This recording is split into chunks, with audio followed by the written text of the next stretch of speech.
حضرت عبداللہ بن مسعود رضی اللہ تعالی عنہ کہتے ہیں کہ ایک مرتبہ میں رسول کریم صلی اللہ علیہ وسلم کے ساتھ مدینے کے کھنڈرات میں چل رہا تھا اور آپ کھجور کی چھڑی پر سہارا دے کر چل رہے تھے تو کچھ یہودیوں کا ادھر سے گزر ہوا۔ ان میں سے ایک نے دوسرے سے کہا کہ آپ سے روح کے بارے میں کچھ پوچھو۔ ان میں سے کسی نے کہا مت پوچھو، ایسا نہ ہو کہ وہ کوئی ایسی بات کہہ دیں جو تمہیں ناگوار ہو۔ مگر ان میں سے بعض نے کہا کہ ہم ضرور پوچھیں گے۔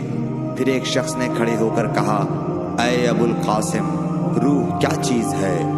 آپ نے خاموشی اختیار فرمائی۔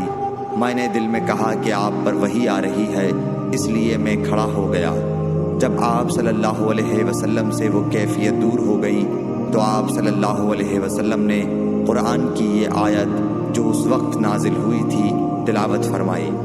اے نبی، تم سے یہ لوگ روح کے بارے میں پوچھ رہے ہیں، کہہ دو کہ روح میرے رب کے حکم سے ہے اور تمہیں علم کا بہت تھوڑا حصہ دیا گیا ہے، اس لیے تم روح کی حقیقت نہیں سمجھ سکتے۔